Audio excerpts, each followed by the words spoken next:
Sanibonani. Ngithi phambisa isandla. Sanibonani. Hallo. Yakuthanda yes? Athanda umbatha. Jabuze ke.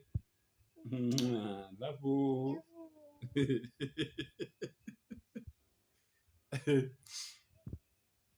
Assalamu alaikum.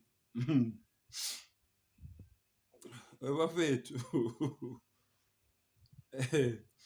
Ukuthula makube nani nonke. Yazi ukuthi ngihlekani.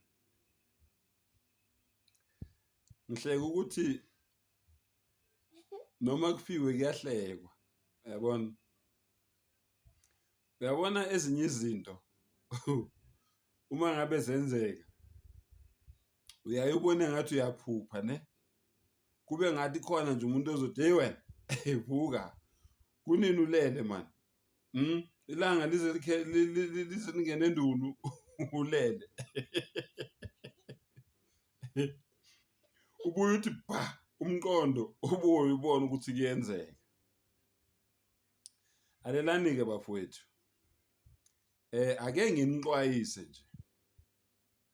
Uyazi yini into eyenza ukuthi emhlabeni singakhoni ukwamukela izingqinamba nezimo ezibhlungu esibhekana nazo empilweni noma ezisehlelayo? Ukuthi asamukeli noma asazi ukuthi vele lo mhlaba wadalelwa ukusizwisa ubuhlungu. Thina abaningi bethu abakwazi lokho. Yingakho ke kube nzima ukwamukela uma ngabe usubhekene nalezo ingqinamba lezo noma nalezo nkinga lezo obona ngathi wena zingaphezulu kwamandla akho. Yabona?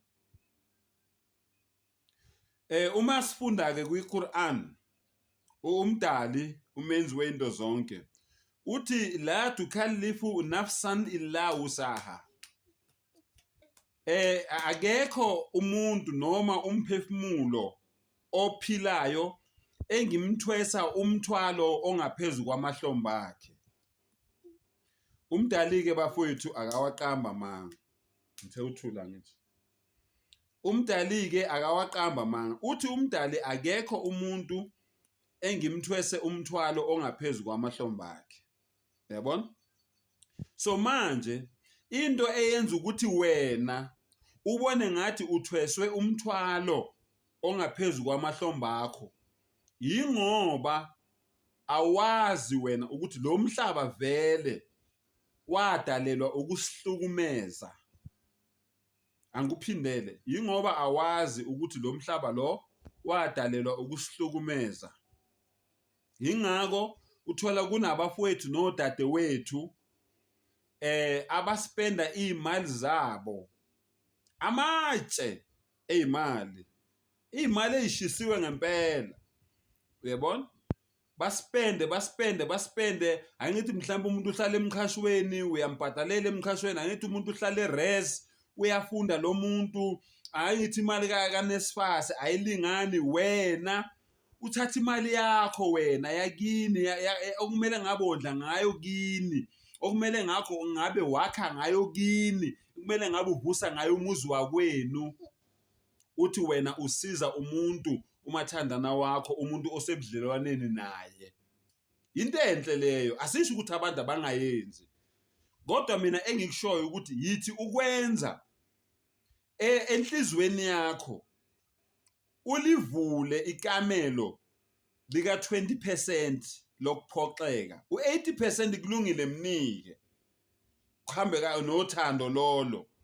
Kodwa u20% awube khona ukuphoxeka. Umuntu wesilisa, umuntu wesifazane. Uma ngabe ufundisa indoda oyithathe lapha emgwaqeni iwulopho lingenalutho, wayithatha wena ngoba uyibonisa uthando, uyayifundisa manje iyafunda ngemali zakho. Noma wena uhambile wayebhenki wayothatha iloan wayinika imali ukuthi ayiqale ibhizinisi, ngomqondo wokuthi kusasa leli business nawe lizokusiza. Yayibona? Yithi ukwenza lokho ube unawo lo 20% okuphoxeka ukuthi lo muntu angangigila kusasa ngoba umuntu ophila emhlabeni and lo mhlaba lo wadalelwa ini ukusihlukumeza. Okay? Umdali ushelileke kwiQuran ukuthi sizohlukumezeka kanjani. Akasifihlelanga. Uthe sizohlukumezeka ngani ngokwesaba noma ngokwesatshiswa noma ngokuzingelwa noma ngokusongelwa. Angithi wathi sizovivinywa ngani ngendlala. Angithi yabona wanaqsim minal amwali kuzophela imali njengoba uthatha le mali ufundisa lo muntu wakho wesilisa noma wesifazane ulambisa abantwana bakho ulambisa uma wakho kukhona siyakuthola kuQuran.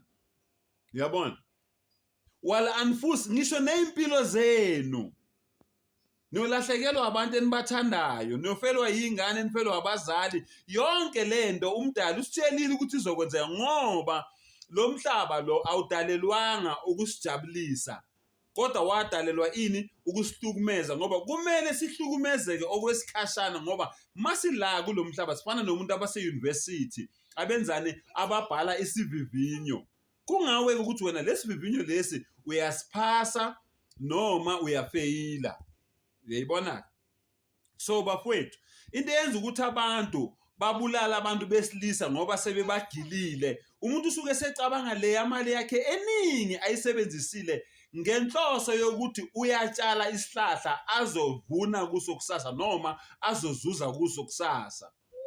Isihlahla bese siyamjikela manje isihlahla akasakhona ukuvuna kuso sekuqhamuka nje abanye olopholo abangazi nokuthi malini ukubhadala umqasho la lo muntu ade umbhadalela khona sekuyiba abangcono kunawe. Kulapho wena usuthatha isinqumo sokuthi ngiyaqeda ngale nja le ngiyaqeda ngalomfazi ngiyaqeda ngale ndoda angeke mina imali zami ezingaka. Yingoba from the onset wena wawungazi ukuthi lo mhlaba lo vele wadalela ukusihlukumeza.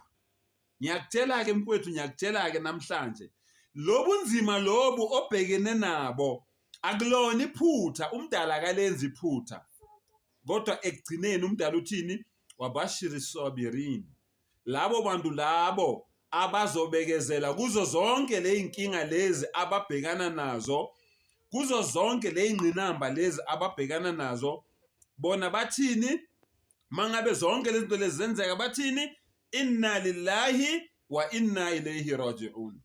Vele yonke lento bekungeyona yami nomnikazi wayo eka Allah vele bekungeyona yami mina bengibolekiwe. Uyayibona mayibhekana nezimo ezinjalo. Uyabona uthi umdali mangabe ubekezeleke kanjalo wena leso simo wasibekezelela kanjalo yekela konke kimi ke manje. Uyayibona ulaika alayhim salawatu min rabbihim wa rahma loyo muntu loyo uyokwehliselwa izibusiso nezinhlanhla nomusa kamdali wa ulaika humul muhtadun uyohlala ngaso sonke isikhathi engohamba endleleni eqondile umdali ajabulile ngayo.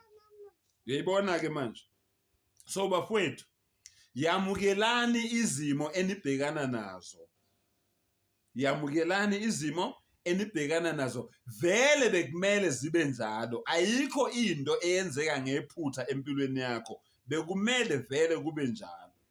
Kwamukeleke mfowethu kwamukeleke dadewethu impilo yenzani iyaqhubeka. Ngiyabonga.